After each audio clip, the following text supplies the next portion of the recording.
Hello and welcome to the video by TrumpExcel. I am Sumit Bansal, and in this video I will show you how to add a custom column in Power Query. So here I have the sales data, and let me open this in Power Query by going to the data tab and clicking on from table range.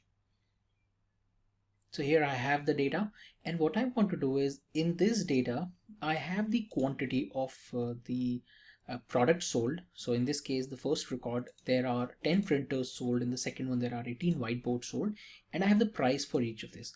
But what I also want is to know what was the total value of the product sold, which would be price into quantity.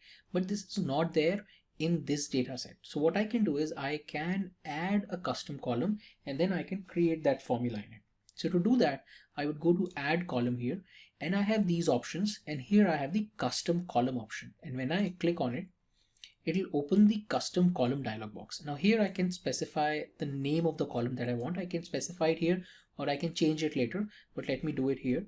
So I can say sale value, and here I need to specify the formula. Now I cannot simply type anything in Power Query. I cannot change any of these cells.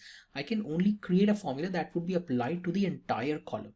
So in this case, the formula would be quantity into price. So I can type manually within double bracket, double quotes, square brackets, I can type quantity, but instead a better way is simply come here and click on the column. So it would automatically insert it here in the right format. So in this case, if I double click on quantity, you can see it comes here. Because Power Query formulas are case sensitive, it is a better idea to let Power Query handle it instead of manually typing it. And then I would multiply this with the price. And you can see below here it says no syntax error have been detected. In case there is anything missing, you'll see that it shows this yellow warning sign, token right bracket expected. So it'll try and help you a little bit, but in most of the cases this might not be very helpful. Now in this case, you can see this says no syntax error detected and this formula is fine. And now when I click OK, instantly it inserts this column with the name that I gave it and these values, and I can now go and change the data type. It shows the data type as any, but I want this to be whole number, so I can change it.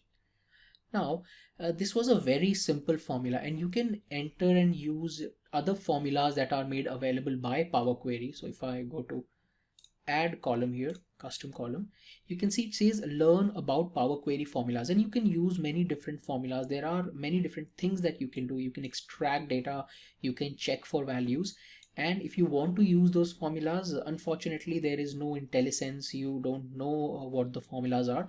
You will have to click on this link here, learn about Power Query formulas, and it will open a reference to all the formulas. So if I open this, you can see here it has Power Query formula category. So this is a support page by Microsoft Office. And here, these are all the formula categories. So let's say if I go into something like a logical function, then it will show me all the formulas in the logical function. So again, these are very specific. They have a specific format. Maybe you would be seeing all these formulas for the first time. So don't get overwhelmed. In most of the cases, you might not be required to use this, but just know that these are available. So let's say if I open logical to text formula here, then it will give me some help. And unfortunately, Power Query is still an evolving tool, so the help section is not very robust. You wouldn't find a lot of examples. So the examples you find here, it's not very nice and not very explanatory. So you can use these. This is the kind of format that you can use. So for example, if I pick this up, then I can enter this here in my formula here. So you can see here, instead of this, I'll have to use equal to sign in. Here I can check for a condition. So for example, in this custom column, I simply picked up this formula from the help web page, and here it says logical to text, and here I can check for a condition. So for example, let's say if I'm checking whether the sales rep is Laura Smith or not, and if it is Laura Smith, then give me true, else give me false. So I can simply come here and I can check sales rep is equal to Laura Smith, and you can see it says no syntax errors have been detected. Now when I click OK, it will insert this column. Let's call this column check for Laura, and It inserts this column and you can see it checks for this condition. It returns true wherever there is Laura Smith here, but in all the other cases it returns false.